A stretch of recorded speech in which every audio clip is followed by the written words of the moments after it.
حضرت عمر رضی اللہ عنہ ایک مرتبہ مسجد نبوی میں جا رہے تھے، ایک نوجوان کھڑا رو رہا تھا، تو عمر رضی اللہ عنہ نے پوچھا بھائی رو کیوں رہے ہو؟ اس نے کہا جی مجھ سے بڑا گناہ سرزد ہو گیا ہے۔ بھائی کیا گناہ سرزد ہو گیا؟ اس نے کہا بھائی میں کفن چور تھا، یعنی جب لوگ میت کو دفن کرتے تھے نا تو میں ان کی قبر کھود کے ان کا کفن نکال کے بیچتا تھا اور اس کے پیسے سے زندگی گزارتا تھا، میرا یہ روز کا کام تھا۔ ایک مرتبہ ایسا ہوا کہ انصار کی ایک جوان لڑکی کی وفات ہو گئی اور میں نے اس کے کفن کو چرا لیا۔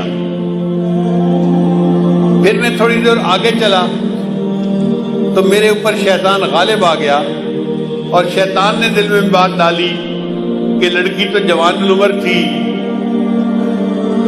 تو کیوں نہ میں اس سے اپنی خواہش ہی پوری کر لوں۔ تو میں واپس آیا، میں نے دوبارہ قبر کو کھودا، لڑکی کی میت کو نکالا اور اس کے ساتھ میں نے منہ کالا کیا۔ اب میرے دل پر ایک غم ہے کہ میں نے زندہ کی بجائے مردہ کے ساتھ گناہ کیا، تو کیا میرا گناہ معاف ہو سکتا ہے؟ حضرت عمر رضی اللہ عنہ کو یہ سن کر بہت جلال آیا کہ یہ کیسا انسان جو مردوں کے کفن چوری کرتا تھا اور پھر ایک مردہ لڑکی کے ساتھ اس سے بدکاری کی۔ تو حضرت عمر رضی اللہ عنہ نے خود جواب نہیں دیا، فرمان لگے آؤ میں تمہیں نبی علیہ السلام کے پاس لے چلتا ہوں۔ چنانچہ نبی علیہ السلام کے پاس لائے، عرض کیا اے اللہ کے حبیب صلی اللہ علیہ وسلم یہ ایک نوجوان ہے، اس سے بڑا گناہ سرزد ہو گیا، یہ آپ سے پوچھنے آیا ہے۔ تو نبی علیہ السلام نے فرمایا بھئی کیا مسئلہ پوچھنے آئے ہو؟ نوجوان نے ساری صورتحال بتائی۔ جب اس نے یہ بتایا نا کہ میں نے تو مردہ لڑکی کے ساتھ گناہ کیا، تو نبی علیہ السلام کو بھی بہت جلال آیا اور نبی علیہ السلام نے اس نوجوان کو ڈانٹا کہ تو اتنا جو ہے وہ سنگ دل اور جیسے بندہ بات کرتا ہے۔ تو نبی علیہ السلام نے اسے ڈانٹا کہ تجھے ذرا حیا نہ آئی کہ تو نے ایک مردہ عورت کے ساتھ بدکاری کی، یہ کیا وہ کیا۔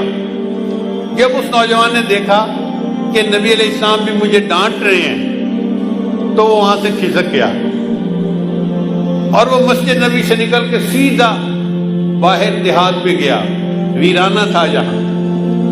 40 دن تک وہ نوجوان اللہ کے سامنے روتا رہا، اللہ میں اعتراف کرتا ہوں کہ میں نے یہ گناہ کیا، لیکن بخشنے والا تیرے سوا اور کوئی ہے تو نہیں، تو اللہ مجھے بخش دے۔ اتنا اس نے آنسو بہائے، اتنا اس نے اللہ کے سامنے عاجزی ظاہر کی کہ اللہ رب العزت نے جبرائیل علیہ السلام کو نبی علیہ السلام کے پاس بھیجا۔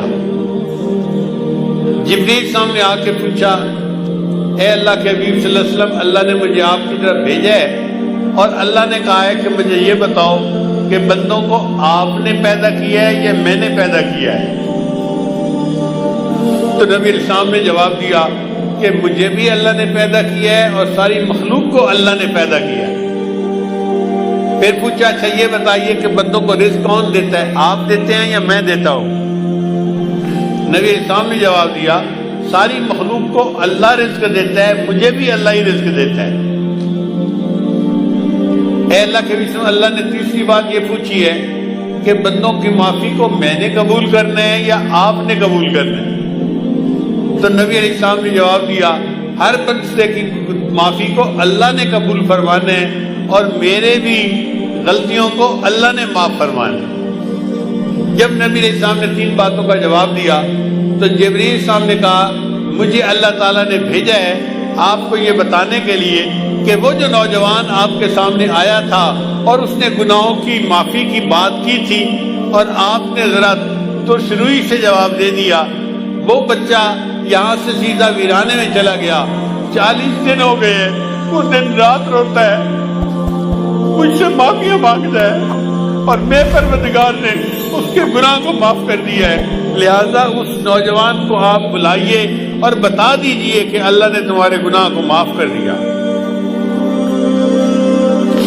حضرت شیخ الحدیث رحمۃ اللہ نے یہ واقعہ لکھا ہے، وہ فرماتے ہیں کہ نبی علیہ السلام نے پھر ایک صحابی کو بھیجا اور اس نوجوان کو بلوایا اور اس کو خوشخبری دی کہ اللہ رب العزت نے تمہارے گناہ کو معاف کر دیا، اللہ تعالیٰ ہمارے بھی سب گناہوں کو معاف فرما دے اور ہماری توبہ کو قبول فرما دے۔